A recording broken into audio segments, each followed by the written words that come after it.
Goshen Theater fans, friends, and family. Welcome to episode 11. Goshen Theater Drama Club Table Talks. I've run out of fingers. We've been doing this now so long that I have run out of fingers. We're so happy that you are joining us today. Today we're very excited about our topic because Miss Molly is in charge. I'm turning over the reins to Miss Molly. It's like one of those videos where we drop a throw a thing. I don't know if that worked, but yeah. Hey. That's awesome. Normally at the beginning of our episodes every week, we address your questions. This week we didn't get any questions. So I'm going to ask a question of the panel. Controversy. And this is unblanched. Nobody knew this was happening. So it's very exciting. So panel, my question for you about like your art and activism, which is what last week's episode was about.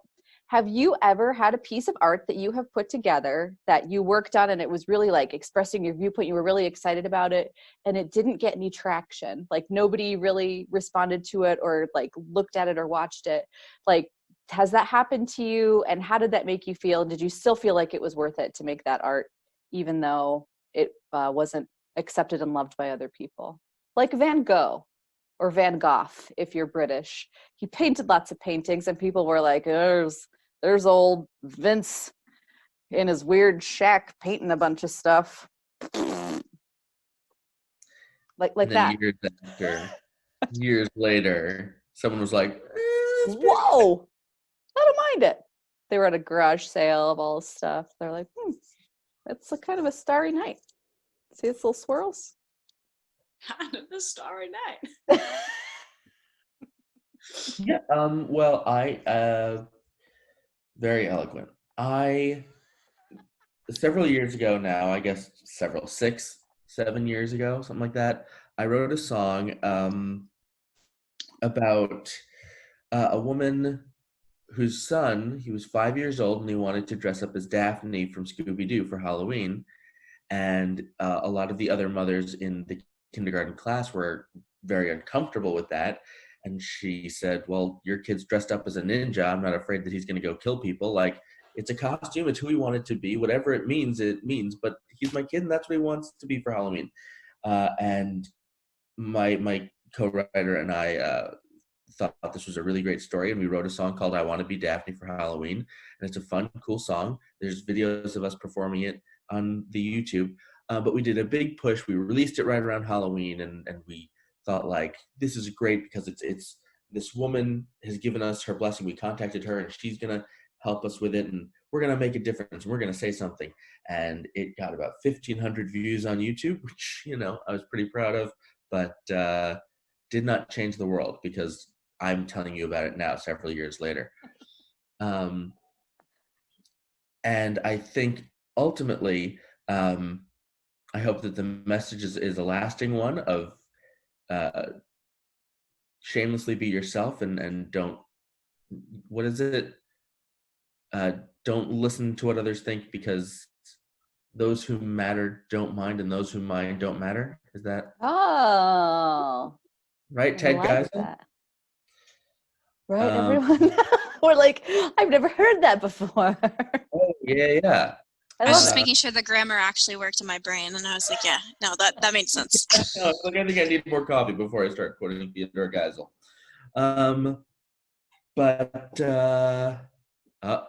There it is. But yeah, so the message is one that we care about, and we didn't stop caring just because the video didn't take off. And we still bring it out, and there are people who've reached out to us and been like, I really love this song. Can I have this and perform it on my own? And it's had its own little life, and I think it's a good song, so I'm proud of that. Yeah. Molly, Katie, anything you can think of? I thought of something. I'm not sure if it is 100% answering the question, because it wasn't necessarily like an art piece that I'd put together. But Well, I that's think unacceptable because here at Table Talks, we always stay 100% on the topic and it's always Right. extremely cogent answers. I'll just cut it out. So Gotta go. yeah. So, but I was thinking about it because I think it also sort of relates to the topic from today, which you'll find out very soon. But there was an audition that I had during the audition season in the spring. So I was doing lots of auditions at just lots of professional theaters, usually on the weekends, lots of dance calls, lots of vocal singing and things like that. And there was one dance call that I had, and it was interesting because I was thinking about myself like a year earlier and how I would have done that dance call a year earlier. It was a pretty difficult dance, and I think that I was in a very different place in my life a year before, and I felt so much freedom in my dancing in that dance call in a way that I'd never felt before, which sounds very like, ooh, theater, but like it was really powerful to me because I had overcome quite a few challenges just in my life. And then all of a sudden I saw that in my art, like in my dancing and in my confidence in my ability and just how much fun I had doing what I love to do. And I didn't book that job or anything of the sort, but the director did like take note that I seemed very different than I did the year before. And to me, it wasn't about getting that role or booking that season. Like I always think about that as sort of like a turning point in my life and in my artistry at the same time. And I think it just kind of showed me like how much of a connection there really is between like the mind and the body and those types of things, which I'll touch on a lot later. But yeah, that sort of answered the question. It does, because sometimes Yeah. you work really hard on something and it doesn't bear fruit, but it's something you're doing for yourself and it still helps you as an artist. What about you, Katie? The answer is I don't know. No one story sticks out to me, but the thing that I feel most passionate about when it comes to activism within artistry would be my camps. And I don't know if the message comes across the way that I hope it does. I guess I would have to talk to my past students and past audiences to really see if the message that I wanted them to take away from the show was taken away. I think it has. I've got students who come back every year kind of situation, and I hope that it helps build them up in a world that tries to tear us down so much. But I don't know. I would have to ask the students and see, how do you feel about the message? Did you hear a message, or was it just fun? Did you just have fun? That's fine.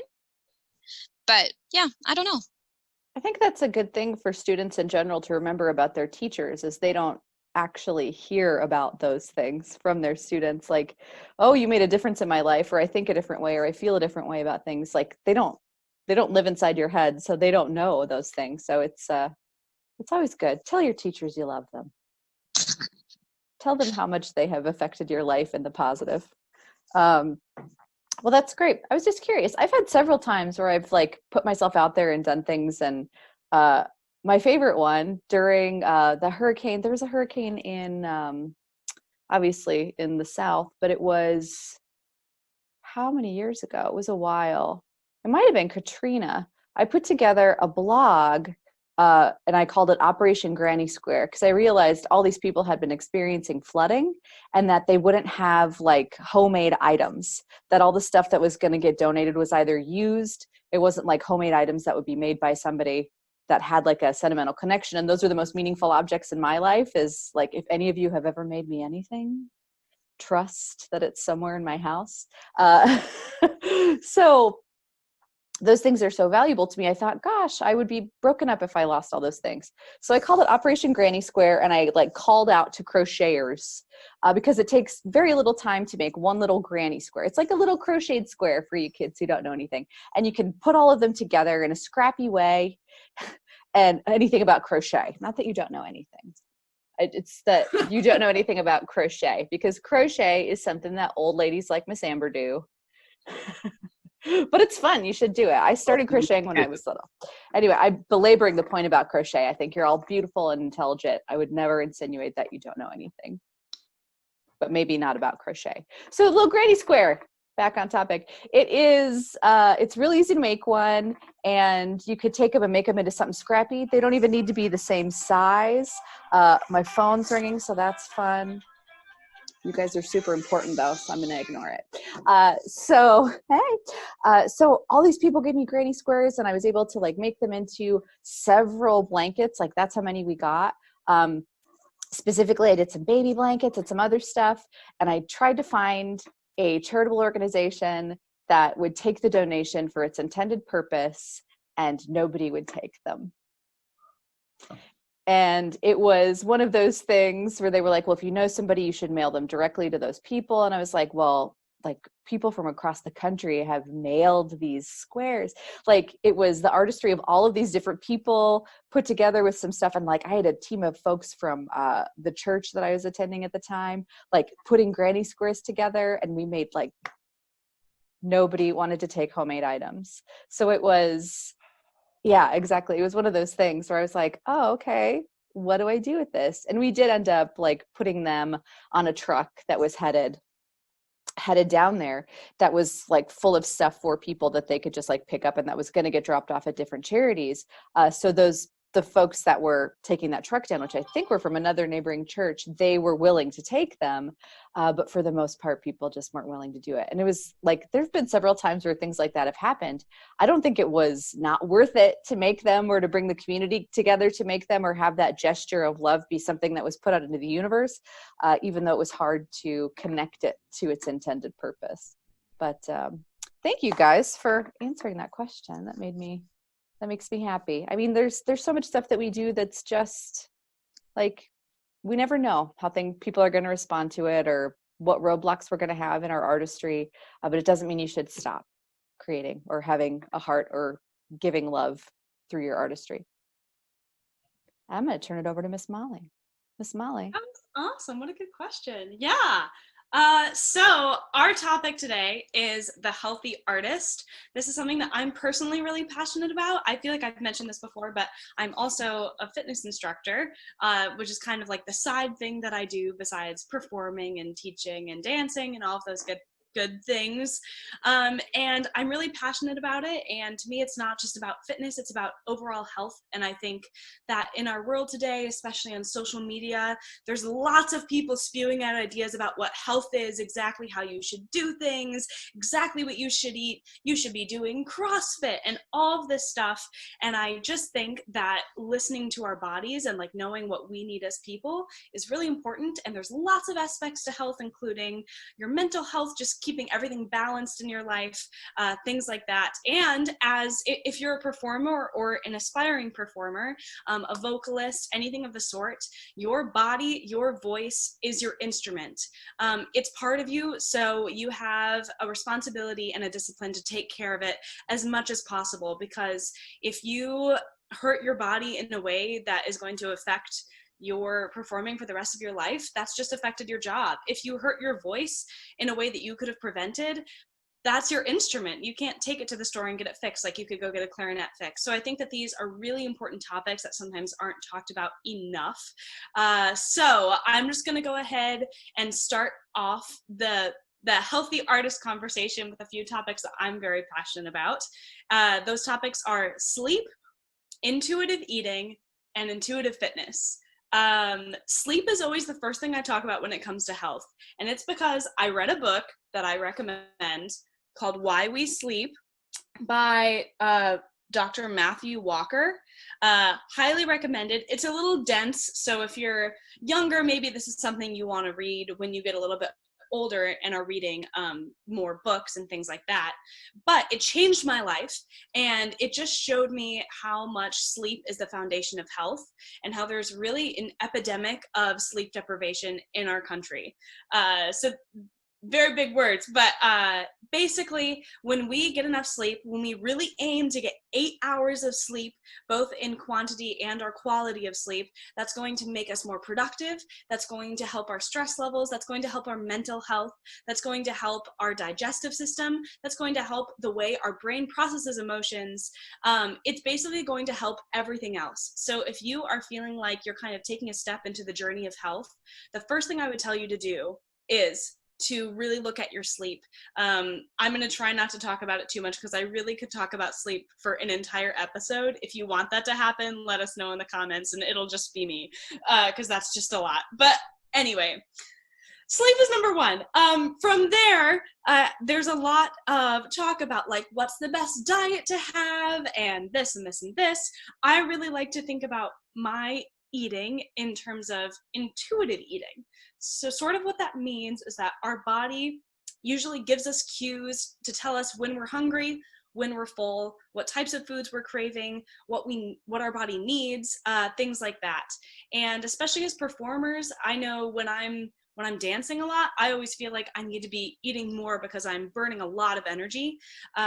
When I am feeling low energy, my body's telling me I probably need more protein. I probably need more fruits and vegetables. In general, it's great to stay away from processed foods. Drinking lots of water when you're dehydrated, that's when you kind of start feeling that fatigue, feeling a headache, things like that. Just feeling kind of overall groggy.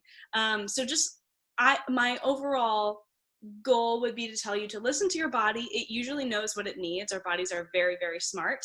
And if you're full, just stop eating. If you're hungry, grab a snack and just try and make that as nutrient dense for yourself as possible. And then the third and final thing I'm going to talk about, because I've been talking for so long already and then I'll turn it over to everyone else, is intuitive fitness. And again, I know I have an Instagram. I talk a lot about fitness on my personal Instagram, but there's lots of people out there like that. And if you're on social media and you're looking for some maybe fitness people to follow that I would recommend, I'd be happy to recommend those people to you as well that I find very motivating.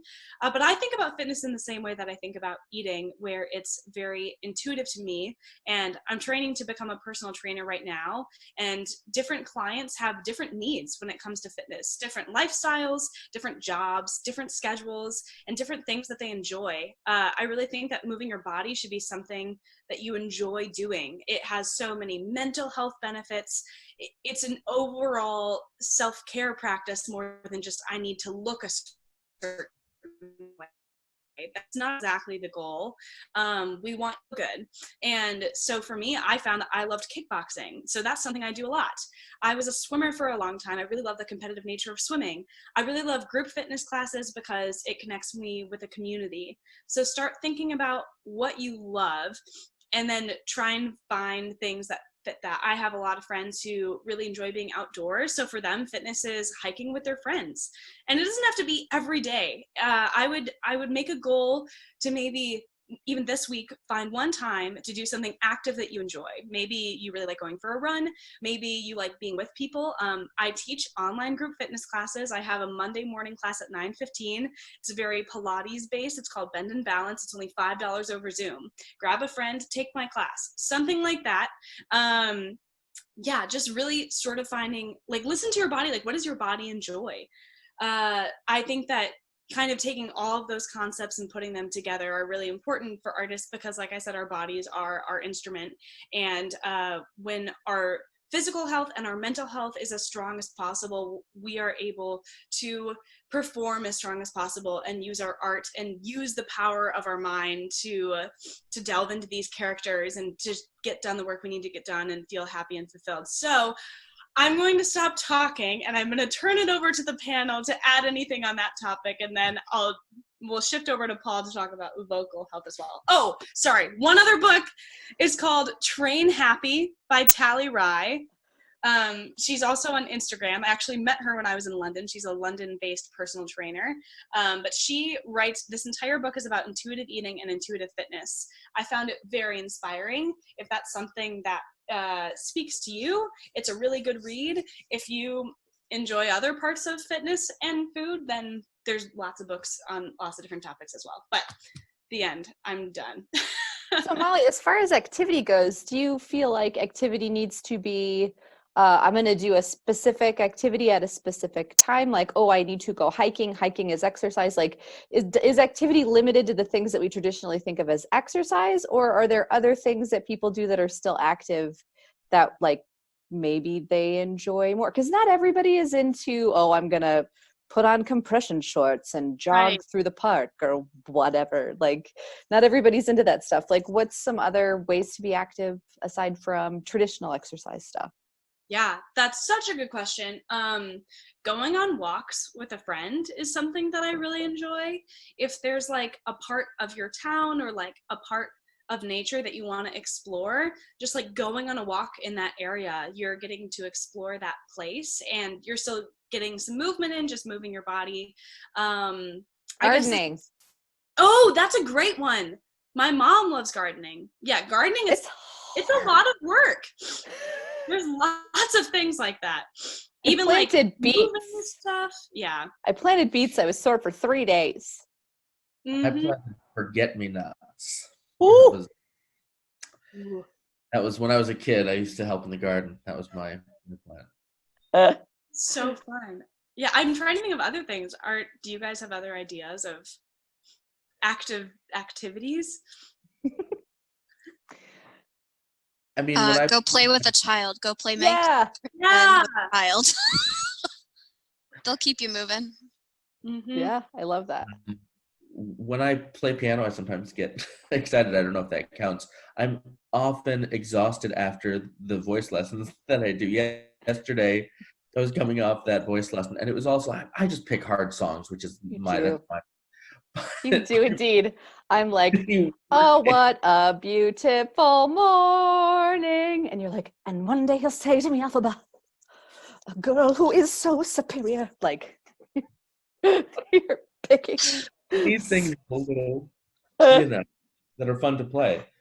One time I had a Fitbit on and I was playing Christmas music just as background music in a restaurant at Amish Acres, actually. And I was playing the background music and my Fitbit recorded it as a workout. Nice.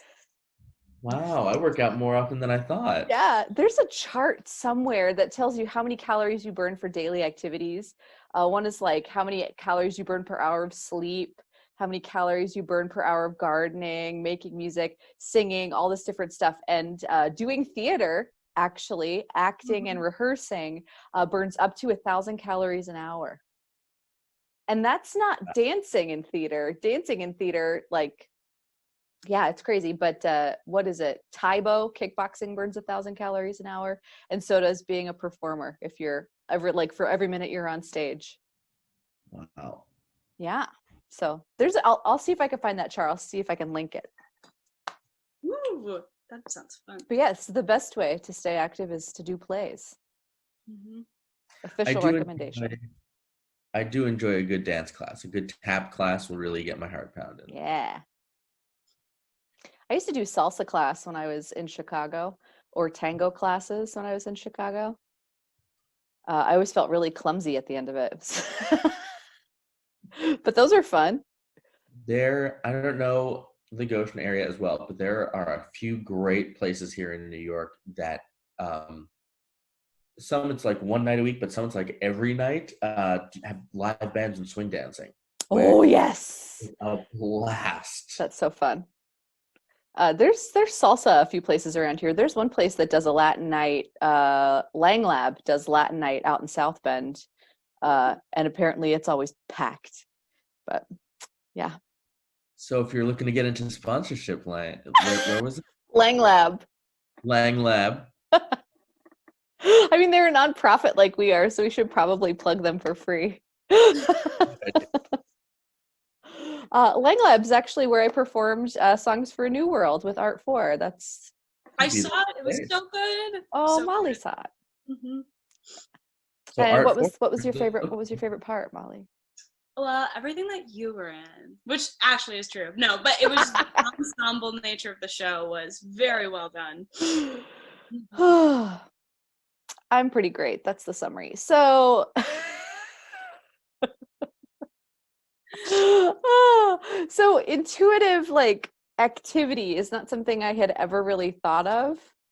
Like intuitive exercise, intuitive eating. I've heard time and time again. If you're hungry, eat something. If you're not hungry, don't eat. Don't eat because you're sad, which I struggle with. I'm Italian, so Stressed, sad. blood. happy. Oh, it's time to celebrate. Let's Get eat the some salami. nachos. You Oh, nailed it. I'm so sad. Let's have some nachos. Or salami, as Paul said. I think it's like a celebration. I think of a cheese plate, charcuterie, Yes. cheeses. Ooh, Yes. I love cheese. Like fine cheese is like my favorite food, I think. It doesn't Oh, even yeah. need to be fine for me to like it. Shred it in a bag, sprinkle it on something, stick it in the microwave. That actually is an excellent segue Yeah. into vocal health, because a lot of people will tell you that cheese or other dairy products are bad for your vocal health, that they cause phlegm, and that is not entirely true. In recent years, it has been found that there really isn't a strong connection between the two. Now, I Myth would not busted. myth busted. Boom. No, I would not advise eating a ton of dairy before you have to sing, just because it's heavy and it weigh you down a bit. Um, but yeah, it's not about the phlegm. And so, getting back to how the voice like works, the parts of your body that you want to protect, that you want to really care about, starts down here: your diaphragm, your lungs, your respiratory health, obviously. So things like smoking, there are a lot of reasons not to do it. This is a great one. Moving up, general vocal health, there are certain foods that are not as great. Things that are more acidic are not as nice on your cords. So like, limit the grapefruit juice intake before you have to sing. And then also, and this is for me one of the biggest things, is the ENT health. Because that's all connected up here. And I have a very bad nose. What is ENT, Paul, just in case they don't know? ENT stands for ear, nose, and throat. It's a specialty of the medical field. I had an intimate relationship with every ENT in Westchester as I was growing up, because I just have a terrible nose. I have a deviated septum. I've broken it once. But on top of that, I have rhinitis, which means very, very small nasal passages. And you'd think, Paul, how does that, your throat is down here.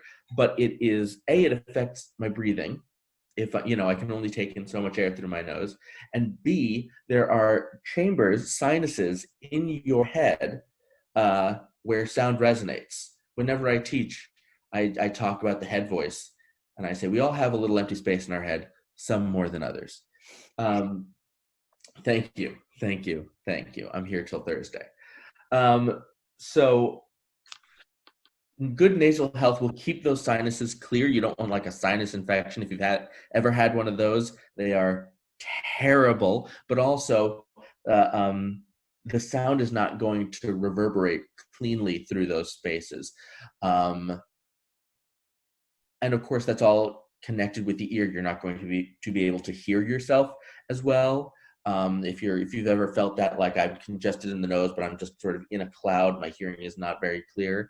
All of those things are connected, and they're all connected to the throat.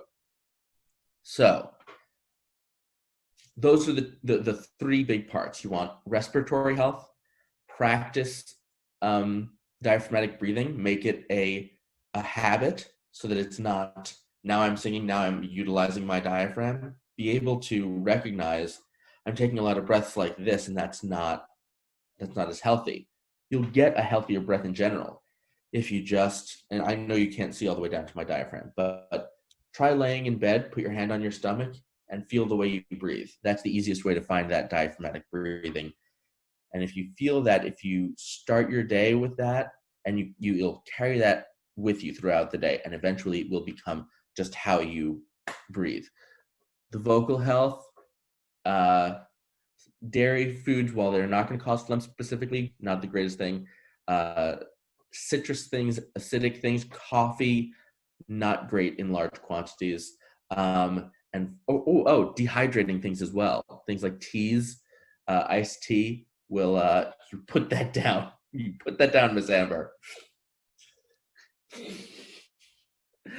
But things that dehydrate you will not be fun later on for your vocal cords. And then all that ENT health. Get a neti pot if you're so inclined. I cannot because my nasal passages are too small for the neti pot solution to go through. It gets stuck there and it burns and it's terrible. But if you have a good nose, or at least a normal nose, it's very good. It clears you out beautifully. How Thoughts? I can your open it. nasal passages be so narrow that a molecule of water can't get through?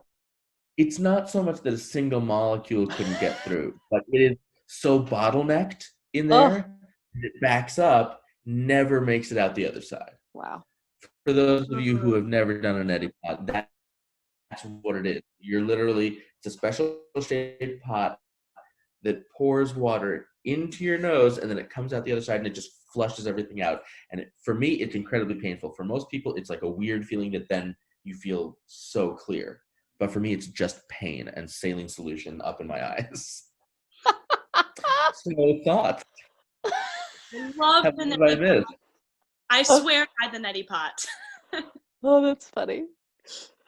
I haven't how to use, like, proper usage. Anyone want to talk about protecting like the way that you vocally produce? I brought a book and everything. This is again a little dense, but this is sort of the book on vocal production. Edith Skinner? Edith Skinner, Speak with Distinction. I was actually dating someone once when we moved in together. We were like unpacking our books and there were two of them. And so we had to, let me see. No, I still have my copy. But so yeah, we had two copies in the house. That was funny. So Yeah. vocal production wise, like one of the easiest things to not do is not scream and not strain. Because if you're pushing it, like if you're pushing too much air through, you can feel it when you're straining your voice. And your voice sounds like you're straining your voice. You could hear it and feel it. Don't do it. That's my pro tip. That's it. I also have heard a lot. Oh, sorry. I was just going to say not to like speak over loud noise. Like if you're ever in a restaurant or something like that, if it's really, really loud, sometimes it's easy to strain your voice just trying to talk to people over the noise. And sometimes you have to do that. But if you can avoid those situations, that's always good, especially if you're in a show at the time, because doing a show, especially if you're doing it multiple times a week, is already pretty taxing on your voice. So you'll want to rest it when you can. When you're not performing, and warming up properly is important. A friend of mine, whenever they were in public places and felt like they had to talk over a crowd, he was a tenor, so he would do this exercise all the time where he would speak at a higher pitch to try to push the top notes of his range higher, which worked. It was crazy. But he was like, he thought about it. He was like, well, the decibel level of all of these different the decibel level of all of these different, oh, hey, the camera. The decibel level of all the different people in the crowd is pretty low. So if I talk higher, people will be able to hear me without me having to strain. So he would talk like Mickey Mouse while he was at a bar or at a restaurant trying to talk over people in a crowd. Amazing. That's actually, you know, that we sort of give Michael Jackson a gentle ribbing for that he would talk like this in every interview, that this was the voice. That wasn't his regular voice. He just used that publicly because it is a very gentle, it's not a whisper. He's using what in the male voice is called the falsetto. It's very gentle on your voice and it protects his cords, and he had a lot of difficult high singing to do. So keeping it in that range but not straining the chords too much was very useful for him. Yeah, it's funny if you look at my favorite example is Rent, that there were a lot of young, healthy kids in that original cast in 1996. And in 2006, they released a movie and they were like, let's get them back. And they had all been singing like we had in Rent. Don't breathe too deep. Exactly. And you could literally hear the wear and tear on many of their voices. I mean, Jessica Martin obviously still sounded gorgeous and perfect. But one of the reasons As Daphne did Rubin Vega didn't come back from the original cast of Rent for the movie was her vocal health issues. And she was doing another show at the time, didn't want to leave and all of that. But yeah, she was having substantial issues with her vocal health. And I would say she is probably the least healthy singer from that original cast of people when you listen to the strain. But like rock and roll. Yeah. But it's, I mean, when Phantom of the Opera first opened as well, people were, it was kind of a career killer, that we had to learn and adjust new ways of looking at vocal production. And even today that's happening. If you look 5-10 years ago, the skrelch was getting really big and people wanted to just hear higher and stronger. If you can't belt up to an F, like, crazy. And we found ways of not manipulating, but of maneuvering through that kind of a sound while protecting our vocal health. And if you take the voice lessons on Tuesdays, you hear about those things. It's a little shameless plug. Oh, I wonder if Tuesday Voice Lessons would sponsor Table Talks. Oh. It's a good sponsor. It's getting very meta. It's the inception of drama programs. Phantom of the Opera, interestingly, now, speaking of that show, they pre-record sections of it now. Yeah. Mm-hmm. So you're not seeing it live. They put people in a recording studio, and because there's too much running, there's too much stuff, and the music is too rangy to do it healthfully. Yeah. Music of the Night is one of the most rangy songs in musical theater history. Unbelievable. Yeah. That it starts crazy. At nighttime. I mean, it's no Feed the Birds for Mary Poppins, but the Sherman Brothers. the Broadway production of Mary Poppins, her lowest note is F below middle C, and her highest note is a D sharp E flat above high C. I don't know how anybody ever cast that show.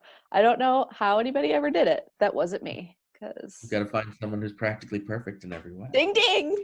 It's so true. Amber, I remember when I came to see you in that show, it was like the first time I had seen you since like I was 10. Yeah. And you were like, oh, what? Who is this? So fun. That was hilarious. Like, I still can't believe it. It's fine. It's fine. You're an adult. You vote now. It's okay. I don't have a mental break every time I think about it. Me neither. Everything's fine. I'm trying to have a way to get this to segue into the next topic, but it didn't work. So anyway, the next topic. Segues are funny. Here's one. You're nailing it today. Thing. But yeah, so Katie, would you like to talk next about like mental health and how that kind of fits into the balance of health in general and kind of like body positivity and things like that? Sure. First of all, I want to say that like everything like physical health and vocal health and just taking care of your body will help with your mental health. It all contributes to a positive mental health experience. With that said, sometimes we struggle with mental health, and sometimes that keeps us from following through on healthy decisions. But within our industry, we have body image that is very interesting. It's a very narrow scope that people think is acceptable. You either have to be super skinny to be an ingenue and like super fit and super skinny and really pretty, or you are the secondary funny character, and those are the plus size actresses, right? And that's not real life, right? Everybody has an ingenue life. You are the ingenue of your own story, and you represent your own story. And the problem that we have in this industry is that we're not necessarily representing real people and the real life experience that Effie feels, right? So myself as a collective kid, I took dance lessons, tap, jazz, ballet, softball. I did all the sports. I was always a plus size girl. I never lost the weight. It wasn't a thing. When I was in high school, I started trying to go on diets, and I wasn't exactly doing it healthily. I lost some weight, but I was still a plus size girl. Like, there's nothing I can change about my actual body. And when I got to college, I started to realize I didn't need to focus on being skinny. That's not the goal. That's not a healthy goal for me to have, because I do not have the body structure that's going to support that goal. It's just never going to happen. What I started to focus on and started to realize was, as long as I was able to have the stamina to keep up in my dance classes and to keep up on stage, run up and down stairs singing and belting my face off as Mrs. Lovett in Sweeney Todd, like, if I can do those things, then I'm fine. Now, should I make healthy decisions? Absolutely. Absolutely. Do I? No. No, I don't. You all see me drink my Mountain Dew a lot. I basically don't have any water in my system at this point in my life. So with that said, something I think we're missing a lot of on this talk is drink a lot of water, friends. Drink more water. Drink more water, and that's a very good place to start. So that's been one of my goals lately, was to start drinking more water. I can't say that I have succeeded, but it's still a goal. It's a good goal to have. So on the opposite end of my spectrum, though, I have a lot of friends who are in those ingenue positions, who are pressured to keep the weight off, to stay skinny, and that is so unhealthy for them. A lot of them end up, and even the bigger plus actress, you know, like, there's a lot of eating disorders out there that people experience. Bulimia, anorexia, they're very dangerous. And they are a disease. It's a mental health disease that affects the body, because you stop eating or you start exercising the food from your body after you do so. So it's not healthy. It really just takes all nutrients out of your body. You're not getting the vitamins that you need and the supplements you need to be healthy. And that all plays back into your mental health as well. So we've talked a lot about mental health in the past. We've talked about how to combat it. But body image is something that I still combat to this day. I still have confidence issues because of body issues from when I was a very young child, right? If you're a plus size girl, most likely you've been bullied at some point about it in your lifetime. And this industry, unfortunately, will try and do that to you a lot. And you just have to remember that you are beautiful, no matter if you're skinny or fat. You are beautiful. You are you. And don't let anyone ever, ever, ever tear you down. Make healthy choices. Be the healthiest you. And remember what that could mean for you. It's not your neighbor's health. You can't be your neighbor. You are you. And just keep that in mind. Anyone else? Yeah, I think that you bring up something that really is important. And I think we forget that your existence in the world, who you are as a person, what you look like, how you think, all of that is evidence that people in the world are like you. And if on stage we are trying to represent a version of the world, you're in it. So that means there's room for you in this industry, no matter what you look like, no matter what flack or pushback you get from people. Like, there is room for you as an artist here in the theater. And that feeling of acceptance that we get from each other and from the artistry itself, I think, is what draws a lot of us to the theater for the first time. So don't be scared to be who you are. Don't let theater tell you you should be someone else. And realize and accept the fact that you existing in the world is evidence that the theater will reflect that thing. So, 2 cents. I love that. And I just love, like, what you were saying about how what you look like doesn't necessarily, it's not the same as, like, how healthy you are. Like, right. You can be healthy and look like a million different things. And I think that's, like, definitely a point that's really important. That's awesome. Yeah, that, like, thin is not health. That's not what we're talking about today. Not even close. Yeah, because if I tried to be thin, I would be completely unhealthy. I would not be treating my body the way it needs to be treated. I wouldn't be eating properly. I would probably be on some kind of diet pill to make it happen. And I would not be healthy, guys. Would not be healthy. No. And then you don't Now, have I'm not saying I'm healthy now. I'm not healthy now. I made bad decisions. But there's an in-between defined there, guys. There's an in-between. balance. I was in high school. We were doing the musical Cabaret, and I was cast as the MC, who in recent productions has been in various states of undress throughout the show, the way it's interpreted for a modern audience, and that's how our director wanted to do it. So knowing that I would have to have my shirt off at some point in the show, I immediately went on this crash diet, lost a bunch of weight real fast, felt really good, thought I was making these healthy choices. And then the morning of opening night had a, like, let's just say episode, like, you know, did not, my body was like, stop this already. And I did like I like drank a bunch of Gatorade and like got my, you know, blood sugar levels up and did the show and all that good stuff. But I learned a valuable lesson. Yeah, I love what you said just about running your own race. That it's and that goes for all different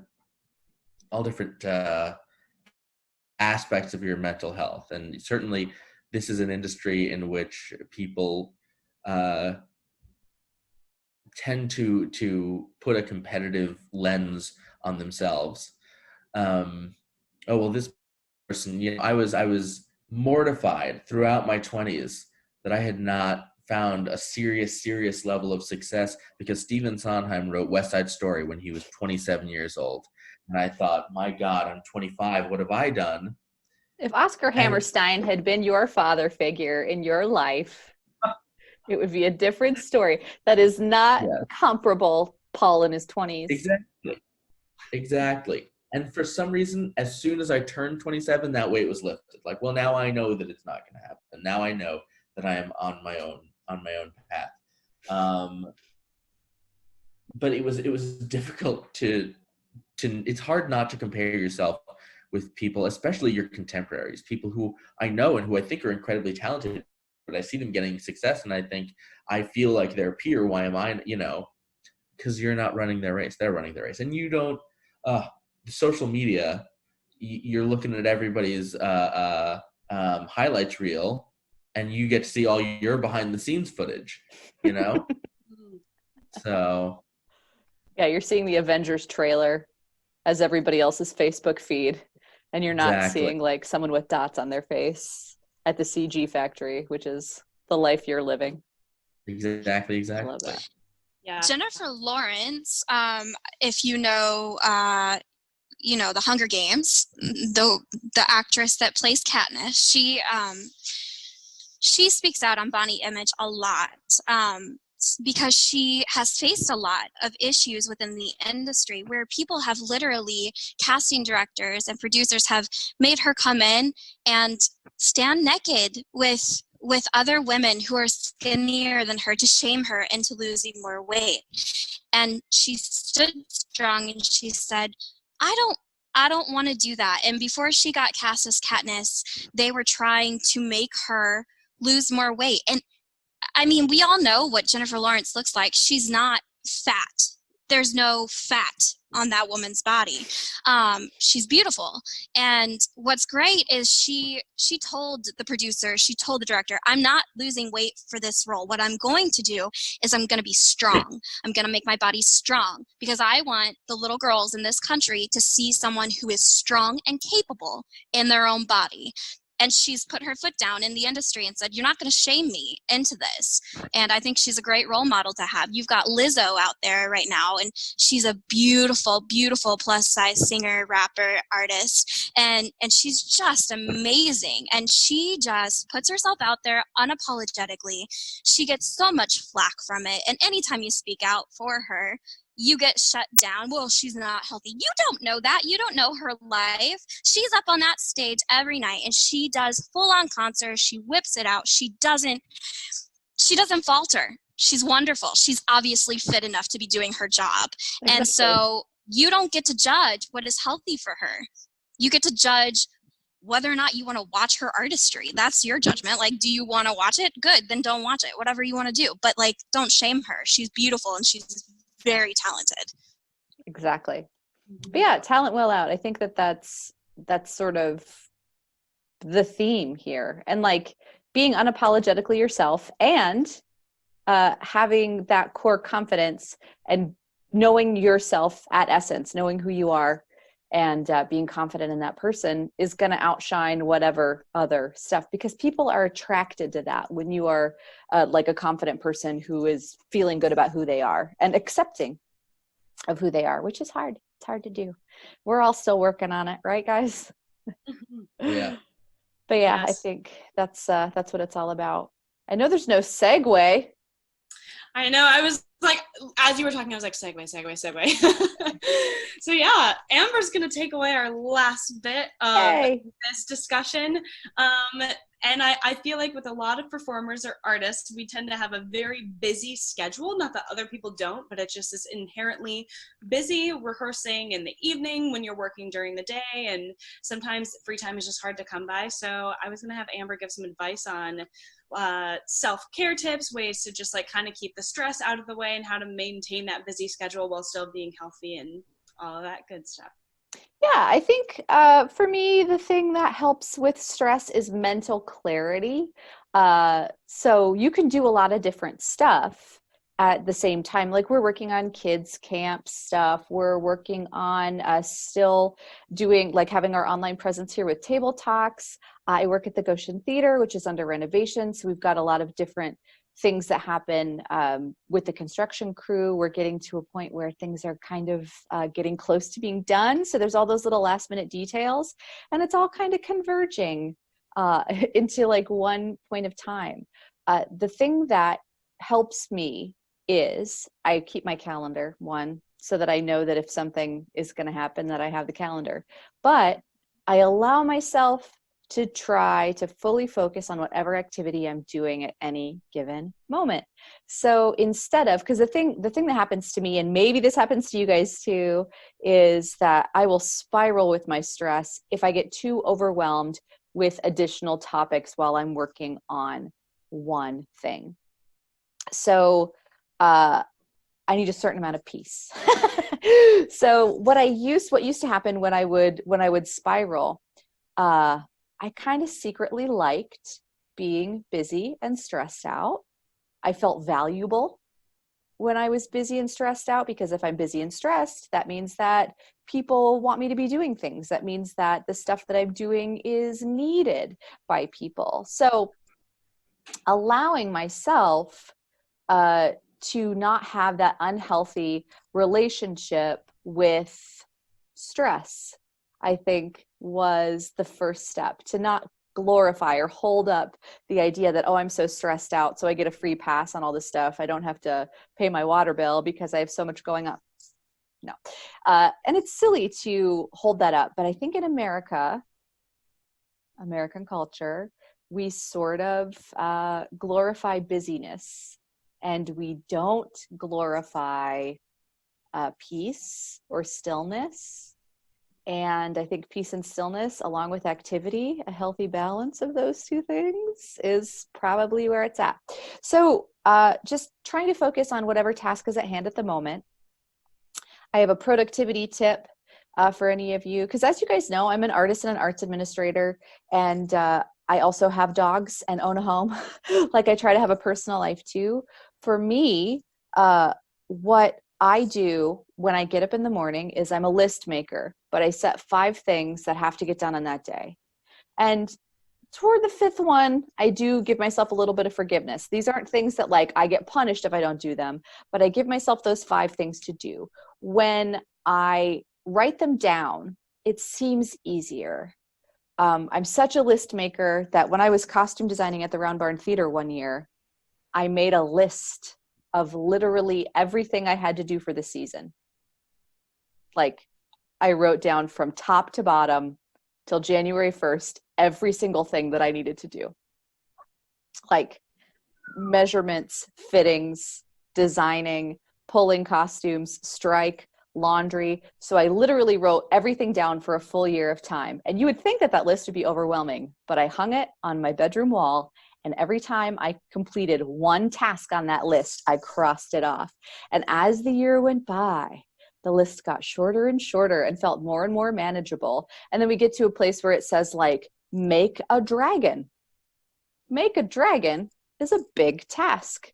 So make a dragon being on the list, being able to cross make a dragon off the list, but having the same action for make a dragon as for move the costumes from the costume shop to the theater. Like, those are two tasks that are not equal, but you get to take the same action when they're finished. So making lists, making sure that you have mental clarity when you're doing a task, because if you focus on that task, you'll better be able to complete it with less stress, and you'll do a better job on it. And let the other stuff be there, but don't get overwhelmed with stress. I think the other thing, and this is tough, and this is a sort of an odd thing that you wouldn't think of as a healthy way to deal with stress, but it is being forgiving. And not just forgiving yourself.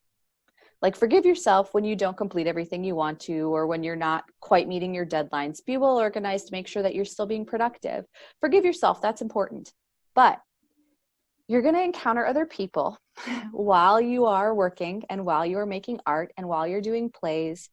All of that's like while you guys are in school. You're going to encounter other people. Sometimes those people are living their own lives, have their own stressors and difficulties, and sometimes they're not doing exactly what you want them to do or what you ask them to do. Don't get angry. Don't stress about what other people have or haven't done.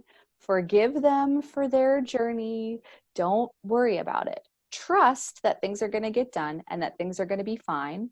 Remind people, be joyful, but don't assume that anybody in your life ever is trying to make your life worse, because probably they're not. Probably they don't think about you that much because they're the ingenue of their own movie, right, Miss Katie? So assume that everybody is basically doing the best that they can. And if it does affect you negatively, let them know in a healthy way, blah, blah, blah, conflict resolution, all of that stuff. But don't assume that they're doing it out of malicious intent or not liking you, or don't add the additional stress, because this is something that added additional stress for me when I was younger. Don't add the additional stress of believing that people also don't like you or want to do you harm or help make you not achieve your goals because they're not doing the thing that you want them to. It's not malice, and that adds so much stress. So that's a really complicated thing that reduces your stress, is having a better attitude. And it does, like, it plays into a lot of the advice that we've given you guys about, like, auditioning or being in civic theater or the first day of rehearsal. It's be nice. Don't be a doormat.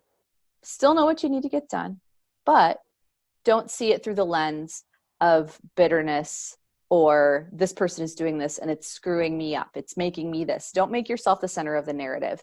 Team. Think of the team of people, especially in theater, that are trying to get something done. Oh, this person messed up my scene because they're not on task to memorize their lines. They didn't do the thing that I have done. They didn't do the thing that they need to do so that I can succeed. So I'm mad at them. They're terrible. They're doing this to make me look bad. Blah, blah, blah, blah, blah, blah. No. Don't do that. Don't add that additional stress to your life.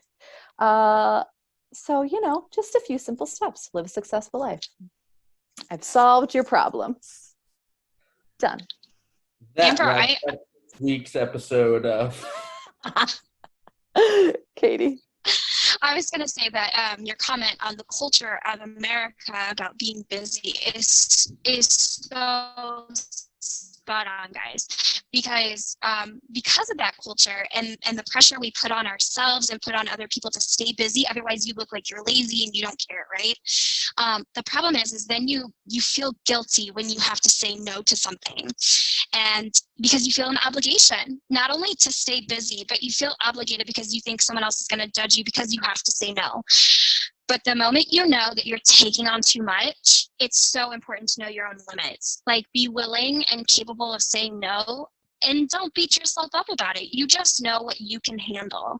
And if the other person can't understand that, well, that's on them. Don't worry about them. They'll get over it. Exactly. I got an offer a couple of years ago to music direct a production of Nine by Maury Eston, which is a beautiful musical that is very rarely done. And I thought, wow, I think I can actually make this work time-wise. And it was all the way upstate. And I did not have a car. I thought of everything I could to try to make it work. And so that wasn't just a feeling of obligation, like I have to be productive, I have to be working. It was something that I wanted. There's a sort of FOMO aspect to it. There's so many projects that people bring me that sound like fun or that would feed my artistic soul, which is something that I've spoken about a lot in previous episodes, is taking on art that feeds you artistically. So I wanted to do the thing. I didn't feel obligated. I didn't feel like I had to, but I had to. But what I ultimately had to do was say no, because there was just no feasible way to make that work. Yeah. And ultimately, it made room for more things that, fed me artistically in other ways. Yeah, exactly. Yeah, don't be afraid of saying no to projects. Like, taking on busyness is something you can decide to do or not do. You have the ability to do that. You don't have to be a crazy person running around all the time. Yeah, I like that. Yeah, I don't really have, Molly. The other section of this was like, do you have any self-care tips? Like, make a list, forgive yourself, have healthy boundaries. Yeah, I think those are awesome. Easy to say, hard to do. The one thing I meant to say right at the beginning that I forgot to say was kind of along the lines of social media and just lots of people putting out their ideas when it comes to health. If you do really have health questions, I am a certified group fitness instructor. I'm not yet a certified personal trainer, but when I am, I can actually tell you things. I am not a nutritionist or anything of the sort. If you have questions related to those things, I spoke a lot about my journey with food, but make sure you direct those questions to someone who is a professional in that field, not just anyone on social media, especially when it comes to your health. It's really important. I just meant to say that at the beginning. I'm not a nutritionist. I'm not yet a personal trainer. I do already kind of know things in terms of group fitness, and I am certified in that, so I feel like I can speak to those things. But even when it comes to nutrition, if I said something and you're like, I don't know about that for me, talk to a nutritionist. I'm not one. I just wanted to put that out there. I think that's a smart thing to mention too. Like, we say a lot about like our personal journeys, and we have such a diverse experience group here within Table Talks, but you guys, you know full well that we often bring in special guests because we want to make sure that we have different perspectives and points of view. So yeah, we don't know everything despite appearances. Oh my goodness. So that is that is episode 11 of Goshen Theater Drama Club Table Talks. Woo, jazz hands. As you all might have gleaned from previous episodes, we might have mentioned it a few times, the Goshen Theater Drama Club summer program begins next week. So we are going to take our first season hiatus. Most successful documentary programs such as this one do take the summer off. We're going to take a 3-week hiatus. We'll still be posting some behind the scenes videos from our drama club, and you'll get to see some of the cool things that we're doing there. We're going to try to go live at least once a week to sort of check you guys in. The club's all virtual, so it'll be interesting to be able to sort of bring some of the things that we've learned from this experience of talking to you guys at Table Talks to the camp. But yeah, we have a 3-week hiatus, and we have not yet decided on the theme of episode 12. So I don't know. I'm not sure. I was thinking it might be fun to talk about some of the like regular topics in the theater themselves, like maybe some current event stuff, maybe talk about Broadway shutdown, maybe talk about national tour shutdown, or various other topics like how people are doing stuff. What, Paul? Just saying, we should get maybe some special guests if we're talking. I agree. We're shut down. I don't know. Maybe we can put some feelers out, chat with some folks. I don't know. But yeah, look for some good special guests in the second half. This is our mid-season hiatus, but in the second half of season 1. And yeah, if you guys also have topics that you would like us to discuss on the Drama Club Table Talks, we are very receptive to that. Send us your suggestions in the Facebook comments there. You can comment down below on this video, like and subscribe, which I always fail to plug. I'm supposed to do that because we're successful YouTubers now. You're supposed to say like and subscribe. But yeah, if you have anything, or if you have... What, Paul? I said I get recognized at the supermarket all the time. You go to the supermarket?